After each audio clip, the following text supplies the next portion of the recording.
그래서 이제 요거 여기서부터 동학유적지 적조암 동학2세 교조 해월신사 기도터. 이곳 적조암은 동학2세 교조 해월신사 치시형 1872년 몇 세예요? 45세에 10월 15일서부터 12월 5일 49일에 특별 기도를 드린 곳이다. 당시 해월신사는 적조암의 노스님 철수자의 양해를 얻어 광수, 아까 얘기한 광수라고 하는 사람, 유인상, 전성문, 김혜성 등 동학의 지도자들을 대동하고 특별 기도를 하였다.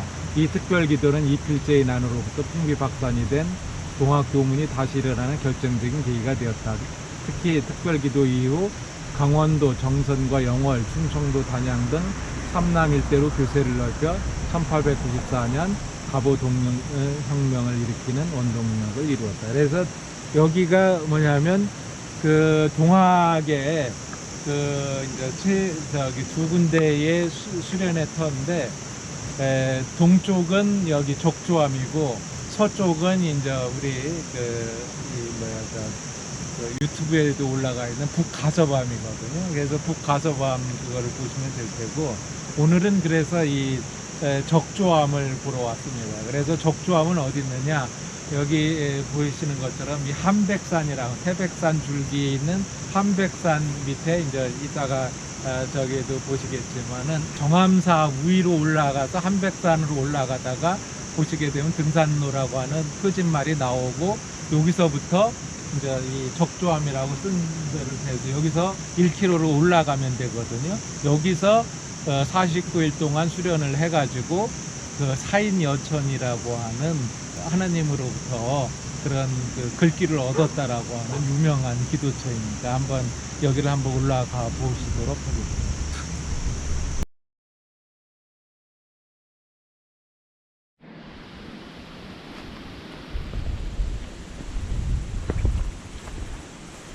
예, 여기가 그 아까 입구로부터 한백산 등산로 입구로부터 한 500m쯤에 오면은 아주 고색 창연하게 적조암 이렇게 써 있습니다. 요거 잊지 말고 오시고, 여기에 보시면 적조암 있고 0.5km, 여기서부터 0.5km 간다고 되어 있습니다. 그래서 길이 하나밖에 없으니까 잊지 말고 쭉 계속 1km, 여기서 한 500m 더 가야 되니까 쭉 따라 올라오시면 됩니다.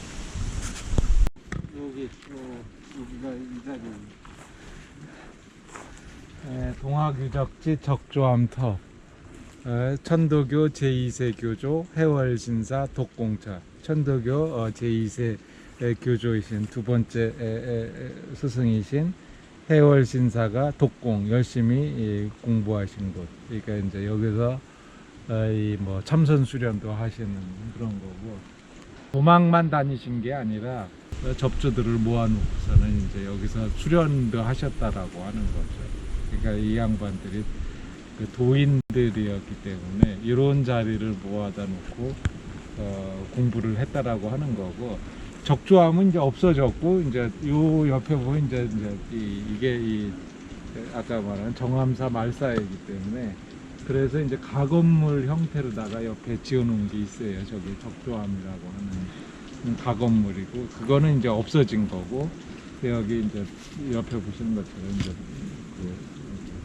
수련을 하게 되면 이제 물이 반드시 필요하거든요. 사람 물 먹어야 되니까 그 물 먹는 자리가 철수자라고 하는 분이 여기 저기인데, 여기가 이제 거의 이제 그 늙은 스님들 와서 이제 저기를 했다라는 걸 알 수가 있고, 그 스님들이 이제 돌아가시려고 이제 여기서 은퇴하는 그런 자리인데, 아마 해월 선생이 여기에 오시니까 이제 머무르겠다 그러니까 허락을 한 거고, 그리고 또 해월 선생이 여기서 이제 그 주문을 외도 되겠습니까 그랬더니 동학분들이거나 해도 좋다고 이렇게 해서, 그 아마 이제 투운 선생은 이제 유학적인 적에 가까웠다라면, 해월 선생은 이제 이쪽 이 불교하고 좀 가까웠던 것 같아요. 그러니까 여기 적조암도 그렇고 공주에 있는 북가서밤도 그렇고, 그러니까 이제 불교적인, 물론 이제 피해 다닐 수밖에 없었기 때문에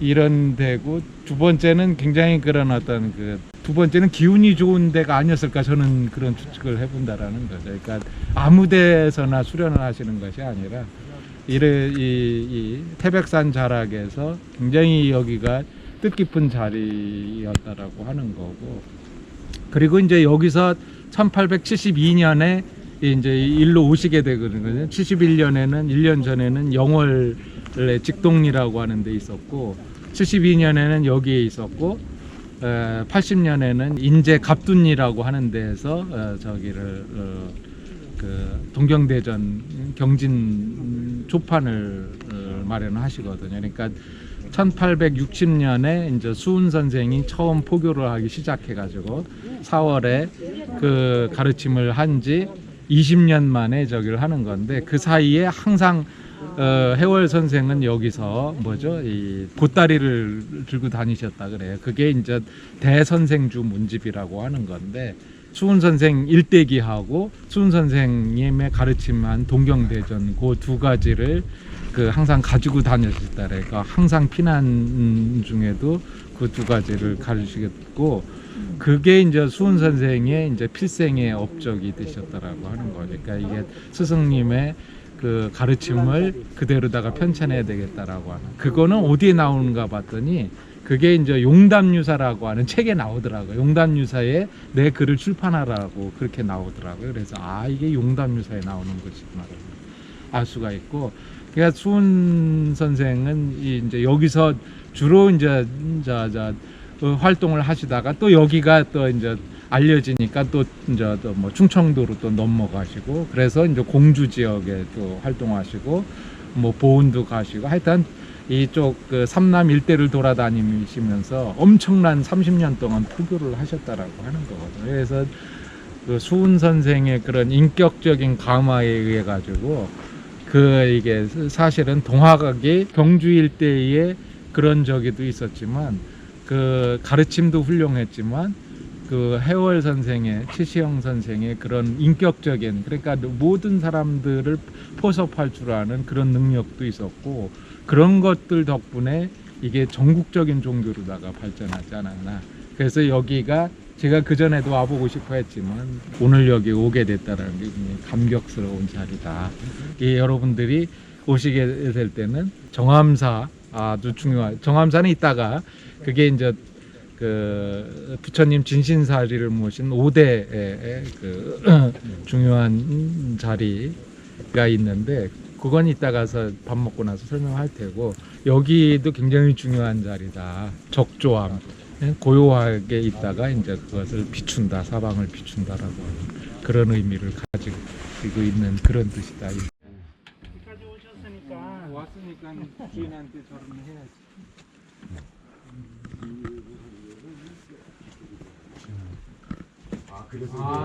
저 나무예요? 예, 그런 전에 오는 얘기가 있어요? 예.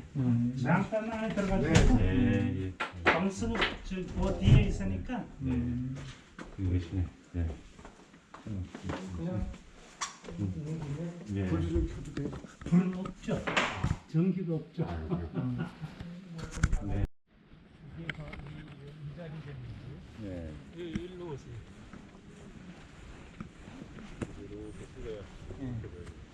그 지금 저기 적조암 관리인을 만나게 됐는데 이분이 또 인연을 해서 얘기를 하시는데, 그 자리가 아니라 바로 이 자리라고 합니다. 수훈 선생이 그 수련하시던 터가 이 자리일 것 같아요. 보니까 느낌상도 그렇고, 이게 원래의 절터가 여기였다고 하는 게 이해가 되는 거죠.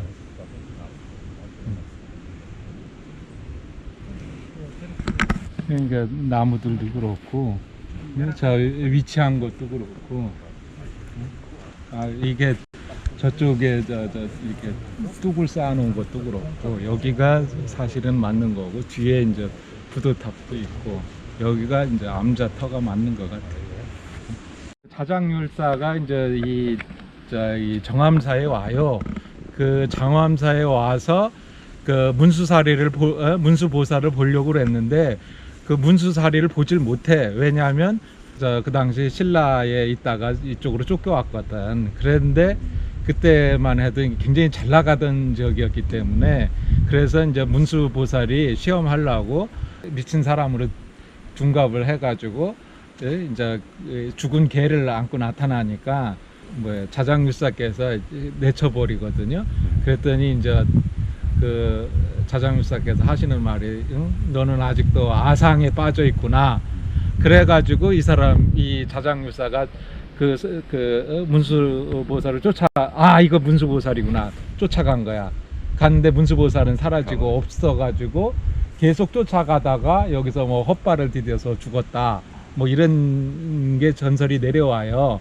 그래서 나는 그게 그냥 전설로만 있는 게 아니라 여기로 지금 관리인의 말에 의하면 여기로 쭉 따라가서 한 2km 정도 올라가게 되면 거기에 이제 바위 밑에 화장터가 있다 라고 해가지고 이제 여기서 정선군에서 이게 자장 둘레길 비슷하게 해가지고 콘텐츠 이 사업을 하고 있어요. 그래서 자장 율사 순례길이라고 하는 건데 이쪽으로 쭉 올라가시면 되는 거거든요. 일로 해서 산으로 해서 한백산으로 쭉 올라가면 되는 건데 이따가 설명드릴 때 그래서 자장율사가 우리나라 최초의 그 화장한 사람으로 다 기록이 돼 있어요. 그러니까 그 전까지는 다 매장을 했거든요.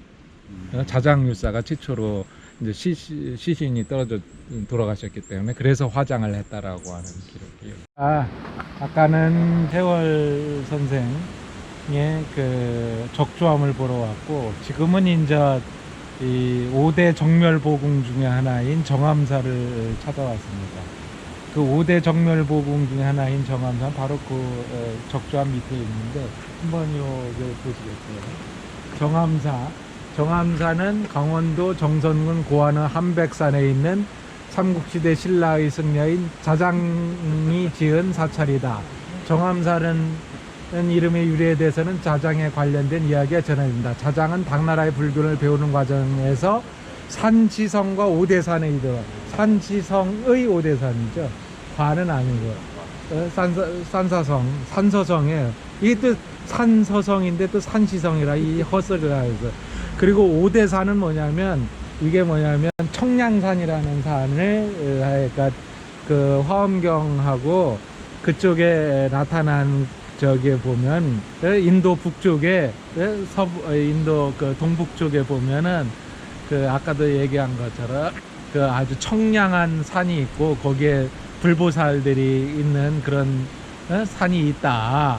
그래서 그 산이 뭐였겠느냐 그렇게 얘기를 해서 찾아보니까 그게 오대산이었더라. 그래서 청량산을 이름하기를 오대산이다 이렇게 얘기를 하는 거예요. 그 오대산에 이르러 문수보살을 직접 만나는 신비한 체험을 하게 된다. 그러니까 이 당시에 이제 그 당나라 태종 때 문수신앙이 최고다라고 하는 게 등장을 해요. 그러니까 부처님의 저 문수하고 누구지 보현보살이었고 지혜 최고인 문수보살이 있는 곳이 바로 저기 어디 산? 오대산이다. 그래서 그 오대산에서 이 양반이 갔는데 이 짜장이라는 스님이 원래는 여기에도 얘기하는 것처럼 이 사람이 종남산을 가요. 서안에 있는 종남산을 가는데 거기에 이 도선율사라고 하는 사람을 만나요. 그 도선율사라고 하는 사람이 이게 율종의 사람이거든요. 그래서 이제 그 중국에 가서 율종을 배워왔다 이렇게 주장하는 쪽이 있는데 그건 아니다. 이미 자장 스님이 신라에 있을 때부터 율종을 배웠고 신라 나름대로 율종을 가지고 있었기 때문에 배운 건 아니고 뭐 참조를 했다 이렇게 생각을 하고 왜 갔느냐 제가 보기에는 이따가도 얘기하는 것처럼 부처님 진신사리를 구하기 위해서 갔다. 그래 부처님 진신사리라고 하는 그런 권위를 얻기 위해서 가지 않았을까라고 하는 생각이 들어요. 그래서 거기서 이제 문수사리를 만나게 되는 신비 체험을 하게 되고 그래서 네 나라는 뭐 여자가 다스리는 나라니까 내가 도와주겠다 그래가지고 이제 이 스님 그 문수사를 만나고 나서 이제 이인으로부터 부처님 가사하고 부처님 진신사리 백구를 얻어와요. 근데 제가 생각하기에 그 진신사리가 당나라 때까지 남아 있었겠느냐 그거 의심스럽다 이거야. 그래서 혹자는 그거 사기 당한 거 아니겠는가 그렇게 얘기들을 해요. 그랬더니 아니 그거 어떻게 감히 그런 얘기를 할 수 있느냐, 그런 또 이설도 있다 이렇게 이해하시면 되고, 어쨌든 그래서 이때 부처님 유골인 사리와 승려의 법의인 가사 등의 성물을 받는다, 이제 이해가 되시겠죠.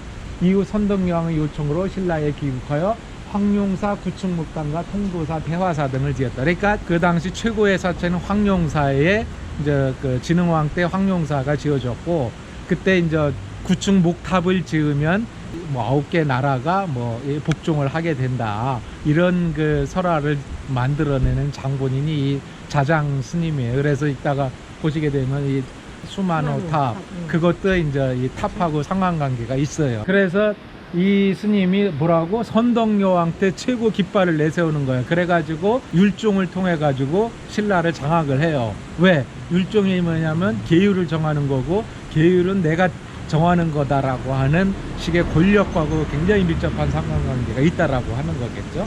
근데 문제는 뭐냐면 율종 플러스 뭐라고? 부처님 진신사리를 갖고 와요. 그래가지고 5군데다가 나눴다. 대표적인 데가 어디? 통도사, 그 다음에 어디? 여기 정암사, 그 다음에 설악산 봉정암, 그 다음에 사자산 법흥사, 이렇게 해가지고 5군데의 절에다가 안치를 시켰다라고 해요. 그래서 5대 정멸보궁이다 이렇게 얘기들을 하거든요. 그 중에 이제 우리 정암사가 여기에 들어왔어요. 그리고 고구려 침략 위험으로 소란스럽던 동북방을 안정시키기 위해서 평창 5대산을 새로 세우고, 현재 한백산으로 불리는 태백산에 그 성남원을 지었다. 이거는 요것도 되고, 성남원은 신령한 바위 남쪽이라는 의미로 현재 수만호탑이 위치한 기점으로 하는 사찰이라는 뜻이에요. 요거는 또 얘기가 좀 달라요. 이게 뭐냐면 선덕여왕이라고 하는 사람이 이제 우리는 아주 정치를 잘했다는 사람으로다가 유명한데, 사실은 그렇지 않고 백제한테 침범을 자주 당했고, 또 비담 들어보셨죠? 비담이 반란을 일으켜가지고 결국 그 선덕여왕도 거기서 죽어요. 그리고 이제 그걸 진압한 게 김춘추하고 김유신이거든요. 그렇게 되니까 어떻게 되겠어요? 그 선덕여왕 때 최고의 그 국통 최고 대빵의 자리에 있었던 누구? 자장 스님은 어떻게 돼요? 실각을 하게 되는 거고, 그래서 이쪽에 와가지고 이 명주 강릉에서 강릉 지역이라 그러기도 하고 평창이라 그러는데, 최근에 얘기하기에는 평창에 왔다가 거기 있다가 문수보살에 또 한번 가피를 입으려고 그랬는데, 문수보살이 여기를 와라, 그래서 칡나무 뿌리에서 나를 보게 되리라라는 또 저기를 하게 되거든요. 그래서 여기 와가지고 그 칡나무 있는 데를 왔다 그래서 갈래사라고 하는 지명을 얻게 되는 게 그거예요. 근데 여길 왜 왔느냐? 뭐라고? 신라의 저에서 정권이 교체되니까 이제 쉽게 말하면 너 나가라는 거야. 변방 지역에 와서, 그래서 이제 다시 한번 권토 중례를 이끌기 위해서 여기서 다시 한번 문수보살의 가피를 얻고자 어떻게 해요? 여기서 이제 불사를 일으키려고 그랬는데, 여기 한 것처럼 아까도 얘기한 것처럼 여기서 문수보살을 만나려고 그랬는데, 문수보살이 어떻게 하느냐 시험을 한 거죠. 이 미치광이로 해가지고 거적대기에다가 죽은 개를 하니까 짜장 스님이 나 보기 싫다 내쳐버렸어요. 그랬더니 거기서 문수보살이 아상에 빠져있는 인간 이렇게 얘기를 하니까, 그 얘기를 듣자마자 아이고 이 양반이 문수보살이구나. 그래서 문수보살을 쫓아가다가 결국은 저 산으로 올라가서 떨어져 죽었다. 그래서 그 떨어진 그 스님을 이제 수습을 해가지고 화장을 했다라고 하는 데가 바로 여기, 그게 이제 자장 율사 순례길이 만들어진 이때 수만호탑 위치한 기점으로 하는 사찰이다. 현재의 정암사, 즉 깨끗한 바위라는 의미가 여기서 유래된 거죠. 그러니까 원래는 갈래사이고 나중에 이름을 정암사라고 하는 거죠. 자장은 정암사에서 문수보살과의 만남을 기다리러 입적한다. 이로 인해 정암사 뒤편에 자장의 유해를 모신 바위굴과 조사전이 세워져 있다. 그래서 그 바위굴하고 그 조사전이라고 하는 데는 거기서부터 우리 그 갔던 적조함에서부터 한 뭐 2시간인가 그걸 더 올라가야만 이거 바로 뒤에 있는 게 아니고요. 그 정암사 사적계는 저는 뒤편에서 바위불이 때때로 빛이 뿜어져 나오는 신령한 모습이 기록되니까 정암사는 자장의 계율 정신을 계승해 고려시대까지 계율을 연구하는 전통이 유지되며 또한 자장이 모신 근데 이제 이 율종이라고 하는 것이 그 이후에 뭐라고 김춘추 김유신 때는 누가 등장하느냐 의상하고 원효가 등장을 해요. 그러면서 뭐가 중심으로 바뀌느냐 화음으로 바뀌더래요. 화음의 뭐가 중심이냐면 제가 보니까 첫째는 화음 신중이에요. 화음이 모든 신들 산신들이네 용신들이네 이 모든 걸 받아들여 그래서 최고가 되더라고요. 그러니까 우리나라의 그런 어떤 전통 문화를 흡수하는 계기가 되고 두 번째는 화음에 뭐예요? 수리수리 마수리 하는 그 화음 다란이 이게 또 우리나라를 또 장악을 하여 그러니까 하나는 화음 신중 두 번째는 주문 그걸 통해 가지고 화음이 장악을 해버려요. 율종은 거기서부터 끝나버려요. 그래서 김춘추 이후서부터는 화음이 돼 가지고 우리나라의 적통은 화음종이 적통이 되고 이제 그 조선시대 이후로는 선종이 된다라고 합니다. 이제 이해가 되시겠죠. 이게 바로 권력하고 상관관계가 있다. 그래서 자장 스님이 여기 와서 최후를 맞추신 곳이다 라고 하는 것이 이것이다. 그 5대 정멸보궁의 하나다. 그래서 여기 이제 제 이름이 뭐냐면 태백산 정암사예요. 태백산이라는 데가 뭐냐면 그 이 중국의 서안에 가면 종남산이라는 게 남산 끝자락인데 그게 뭐냐면 진령산맥 끝에 있다라 해가지고 종남산인데 그 종남산이 바로 옆에가 뭐냐면 태백산이라는 산이 있어요. 그러니까 우리는 태백산이 우리나라 사람들은 원래부터 이 백두산 이래로 태백산이 있다고 주장을 하는 거고 중국 갔다 온 사람들은 태백산이 이제 서안에 있는 산이다 이렇게 주장을 하는 거고 그래도 이 양반은 중국 유학생이기 때문에 중국에 갔다 왔기 때문에 의상도 마찬가지고 그 의상도 부석사를 거기는 뭐죠? 태백산이 아니죠. 소백산 부석사고 여기는 한백산 뭐라고? 정암사예요. 이게 태백산은 저 밑에 태백산이 있거든요. 엄밀히 말하면 이제 여기서 갈래이고 이거는 태백산맥 중에 하나다 이렇게 이해하시면 될 거고 이제 다 얘기했습니다. 제가 보기에는 이거는 그 한화 스님 글씨 같아요. 그러니까 저 방한암 선사가 저 월정사에 계셨고 이게 월정사 말사이기 때문에 그래서 한화 스님이 쓰신 겁니다.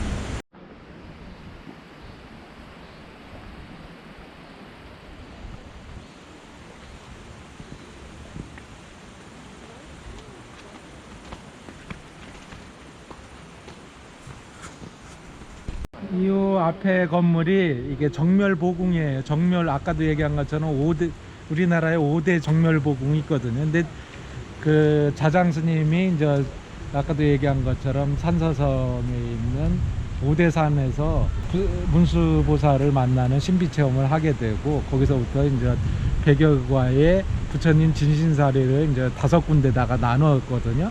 근데 요새는 뭐 그걸 뭐 스리랑카네 뭐 무슨 태국이나 이런 데 가서 뭐 웬만한 쪽에 다 있어요. 그래서 믿을 수가 없고 그나마 이게 믿을 수 있는 데는 여기고 두 번째는 뭐냐면 제가 가보니까 이 진신사리 그거는 뭐 이론의 여지가 있는데 제일 중요한 거는 그 자장 스님이 가지고 있는 그 권력의 힘으로 우리나라의 가장 좋은 데를 택했다라는 거예요. 그러니까 기운이 가장 좋은 데를 택했을 거예요. 그러니까 그 상원남 월정사 상원사에 있는 그 중대 그 자리도 굉장히 기운이 좋은 거고 또 통도사도 굉장히 그 기운이 좋은데도 여기도 기운이 굉장히 좋은 자리거든요. 우리 적조함도 좋은데 여기가 근데 정멸보궁이라는 데는 부처님을 안 모세요. 사리가 있기 때문에 부처님 불상은 없다라고 하는 거고 그냥 이제 부처님 진신사리는 저 위에다가 모셨다 그랬거든요. 수만호탑. 그렇기 때문에 여기서 이제 절을 하고 이제 올라가게 되는 건데, 지금은 이제 이걸 해체 복원을 하기 때문에 들어갈 수가 없는 거고, 요거는 대신 이제 이 주목 살아천년 죽어천년인 거라면 그 자장유사가 그 하던 그 집행이 주장자를 여기다가 심었다라고 하는 거, 믿거나 말거나 예, 라고 하는 거고, 이게 주장자가 남은 거나 이렇게 이해하시면 됩니다. 이게 이제 정암사 수만호탑인데, 이게 그전에는 보물이었는데 이게 332호로 돼서 국보가 됐거든요. 정암사 사적기에 따르면 수만호탑은 신라의 승려인 자장이 당나라에서 귀국할 때 서해 용왕이 만호석 조각을 줘요. 그러니까 뭐 금은 만호 뭐 이런 게 이제 보석이죠. 신비한 보석인데, 탑을 세워줄 것을 부탁한 것이 유래로 전해지고 있다. 만호는 서경에 속하는 보석을 가리키며 건립의 출처가 용궁이라는 물에서 나왔다 그래서 수만호탑이다 라는 명칭이 붙었다. 즉 수만호탑은 용궁에서 나온 푸른 만호석의 불탑이라는 의미다. 그러나 탑의 암석은 실제로는 만호가 아닌 칼슘과 마그네슘이 탄산염인 돌로 마이트이다. 이로 통해 탑의 푸른색이 전승의 변화를 거쳐서 만호로 변했다는 것을 알 수 있다. 그러니까 만호라는 지금도 있어요. 만호 보석이 아니고 그런 뻥이고, 사실은 뭐라고? 그 석회암이다. 그 얘기예요. 석회암석을 만호석이다. 이렇게 얘기한 거고, 모전 석탑은 석탑에 비해 경고성이 떨어진다. 이로 인해 수차례 보수가 이루어졌다. 현재의 수만호탑은 고려시대에 다시 축조된 것이다. 그래서 보게 되면 이제 고려시대의 그 불탑의 양식을 보여주고 있다. 이와 관련된 기록이 1972년 해체 보수 과정에서 있다. 부처님 장인 사리 장엄 등이 함께 모습을 드러내기도 했다.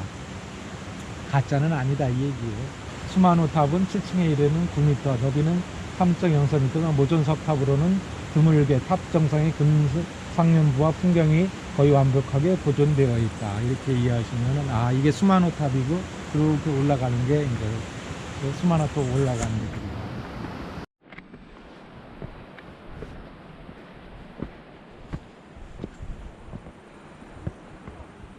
여기가 이제 수만호탑이라고 하는 거고, 아까도 밑에서 보신 것처럼 이게 이제 국보 332호가 됐다라고 하는 거고, 이게 모전석탑이에요. 그러니까 뭐냐면 모전이라고 하는 거 이제 벽돌로다가 만드는 거거든요.